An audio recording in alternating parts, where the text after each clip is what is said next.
Hello everyone, welcome to my YouTube channel ख्वाबों के पंख। आज इस वीडियो में हम पशुपतिनाथ व्रत की बात करेंगे और इसको कैसे करते हैं, इसकी क्या महिमा होती है और किस विधि से करना चाहिए, इसकी नियम और कथा भी सुनेंगे। इस व्रत को करने से कठिन मनोकामना भी पूरी कर देते हैं पशुपतिनाथ भगवान। पशुपतिनाथ जी की ये व्रत अगर सही तरीके से किया जाए तो इसका फल भी आपको अच्छा ही मिलता है। इसलिए इस व्रत को करने से पहले इसकी विधि और सबके बारे में जानकारी होना चाहिए। तो चलिए शुरू करते हैं हम वीडियो को शुरू करने से पहले आप सभी से एक विनम्र निवेदन है कि यदि आपने अभी तक मेरे चैनल को सब्सक्राइब नहीं किया है तो जल्दी से सब्सक्राइब कर लीजिए और साथ में बेल आइकन को भी प्रेस कर लीजिए ताकि आने वाले वीडियोस का नोटिफिकेशन आपको मिलता रहे। चलिए शुरू करते हैं वीडियो। पशुपतिनाथ व्रत के बारे में जानते हैं। शिव जी से संबंधित इस व्रत की महिमा अपरंपार है। ऐसी मान्यता है कि यदि सच्चे हृदय से इस उपवास को पूर्ण विधि विधान के साथ किया जाता है तो ऐसा करने वाले व्यक्ति की सभी मनोकामनाएं पूर्ण हो जाती है। इस उपवास को 5 सोमवार किया जाता है तथा 5वें सोमवार को इस व्रत का उद्यापन किया जाता है। तो आइए जानते हैं कि इस व्रत की का क्या विधान है और क्या विधि है। पशुपति अर्थात पशुओं के स्वामी भगवान शिव समस्त चर अचर जगत तथा सभी जीव जंतुओं के भी स्वामी हैं अर्थात पति कहे जाते हैं। इसी कारण से इनका एक नाम पशुपति नाम भी हुआ है। पशुपति जी का विश्व प्रसिद्ध मंदिर नेपाल में स्थित है। ये है पशुपति व्रत की विधि तथा नियम। चलिए इसकी बात करते हैं। इस उपवास को रखने का नियम यह है कि जिस सोमवार से यह उपवास रखना है उससे एक दिन पहले से ब्रह्मचर्य का पालन करें। सोमवार के दिन सूर्योदय के पूर्व उठे। दैनिक कार्यों के पश्चात यदि आपके घर के पास ही कोई पवित्र नदी बहती हो तो जाकर उसमें स्नान करें, अन्यथा घर में ही स्नान के जल में थोड़ा सा गंगा जल मिलाकर स्नान करें। स्नान के पश्चात पूजा की थाली बना ले जिसमें धूप दीप शमी पत्र बेल पत्र भांग धतूरा मंदार पुष्प पंचामृत आदि लेकर शिव जी के मंदिर जाएं। स्मरण रहे कि जिस मंदिर में आप अपने उपवास के प्रथम दिन जाएं उसी मंदिर में भी बाकी के चारों सोमवार भी जाएं, अलग अलग मंदिर में ना जाएं। शिव मंदिर जाकर घी का एक दीपक जलाएं। यदि हो सके तो मिट्टी का अथवा आटे का दीपक भी बना सकते हैं। यदि संभव हो सके तो शिवलिंग के आसपास की सफाई भली भांति कर दें। अब शिवलिंग पर सर्वप्रथम जल अर्पण करें। जल अर्पण करते हुए मन ही मन शिव जी का कोई मंत्र जपते रहे। उसके बाद पंचाभिषेक अर्थात दूध दही घी शहद तथा सबसे अंत में पुनः जल अर्पित करें। पंचाभिषेक करने के उपरांत शिवलिंग पर बेलपत्र मंदार पुष्प आदि पूजा सामग्री अर्पित करके मिष्ठान अर्पित करें। ध्यान रखें कि धूप दीप आदि सामग्री को सदैव शिवलिंग से कुछ दूरी पर ही रखें। देखा गया है कि प्रायः शिव भक्त शिवलिंग पर ही धूप आदि लगा देते हैं, जो कि गलत है। तत्पश्चात घर आ जाएं, कुछ फलाहार कर लें। शाम के समय पुनः मंदिर जाएं तथा साथ ही 6 दीपक अपने साथ लेकर जाएं। इनमें से 5 दीपक को मंदिर में ही प्रज्वलित कर दें तथा अंतिम यानी कि छठे दीपक को अपने साथ घर लाएं।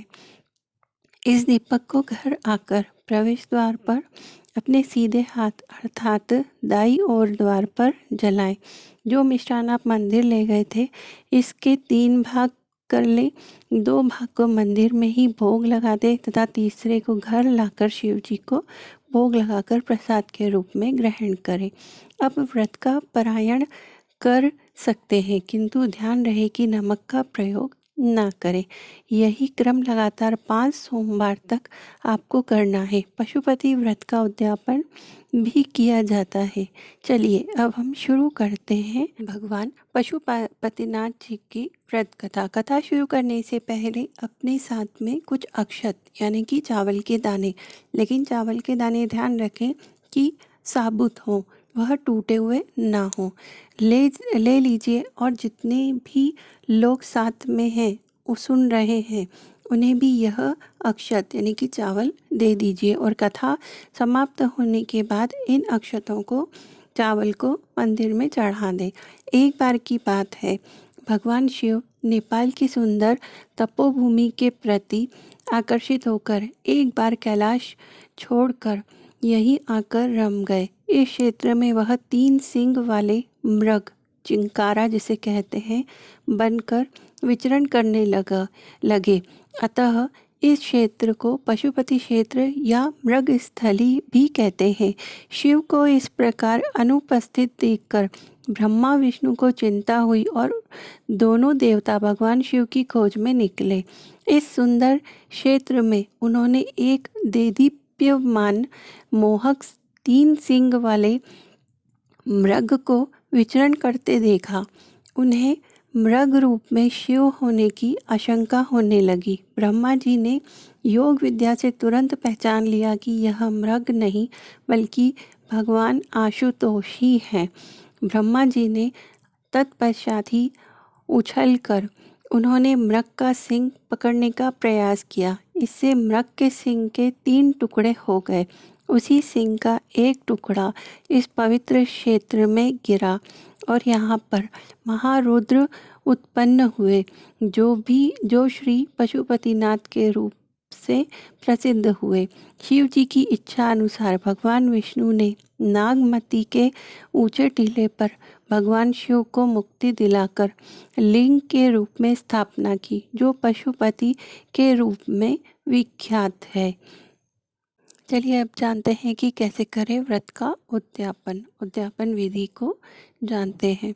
5वें सोमवार यानी कि उद्यापन वाले दिन वही पूजा विधि अपनाई जाती है जो अन्य 4 सोमवार में की जाती है, किंतु उद्यापन वाले दिन एक पानी वाले नारियल का प्रयोग पूजा में किया जाता है। इस सोमवार को मंदिर जाकर पूजा विधि संपन्न करने के बाद एक पानी वाला नारियल लेकर उस पर कलावा बांधे तथा अपनी मनोकामना मन में दोहराएं तथा इसे शिव मंदिर में ही शिवलिंग के पास रखकर वापस आ जाएं।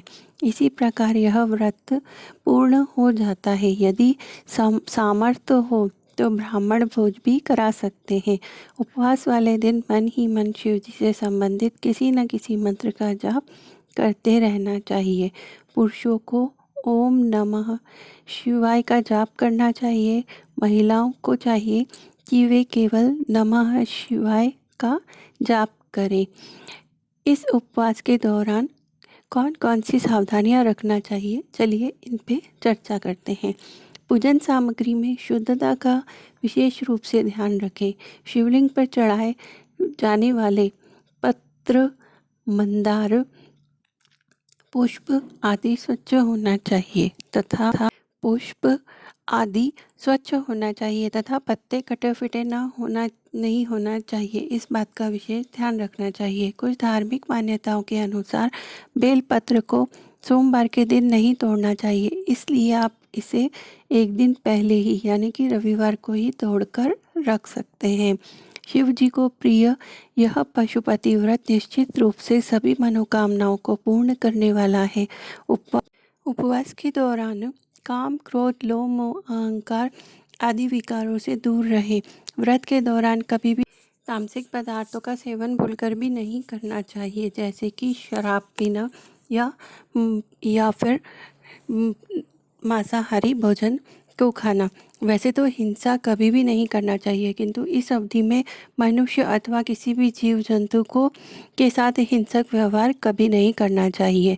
महिलाओं तथा बच्चों को सम्मान दें तथा किसी प्रकार के अनावश्यक वाद विवाद तथा कलह में नहीं पड़ना चाहिए।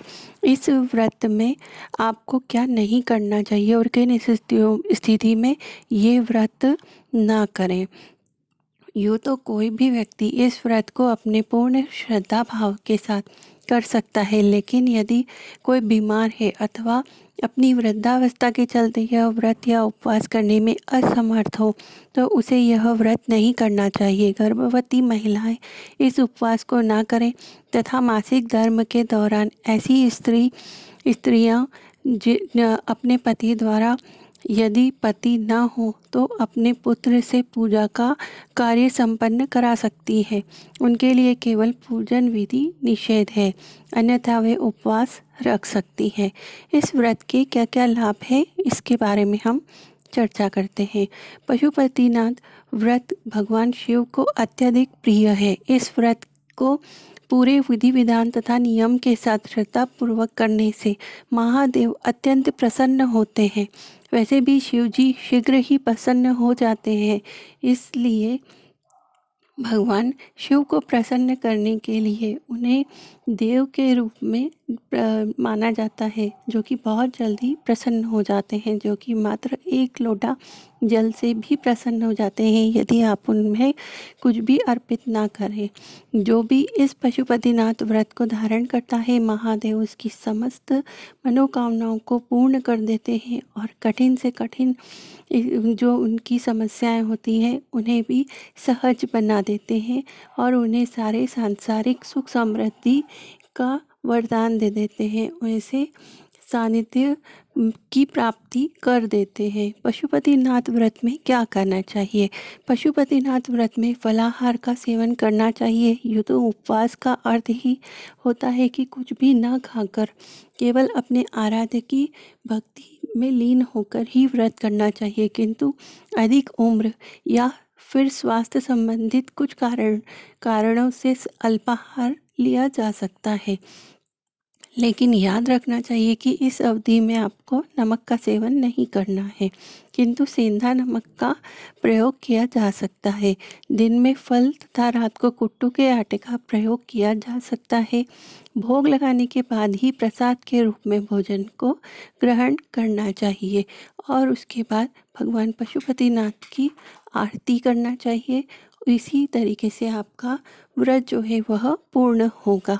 यदि आपको यह जानकारी अच्छी लगी हो तो चैनल को जल्दी से सब्सक्राइब कर दीजिए और साथ में बेल आइकन को भी प्रेस कर लीजिए और साथ में अच्छे अच्छे कमेंट करिए और ज़्यादा से ज़्यादा लोगों से इसे शेयर कीजिए, ताकि हमें पता लगता रहे कि ऐसे ही आध्यात्मिक और धार्मिक वीडियोस को हम और आपके सामने लेकर आते रहें।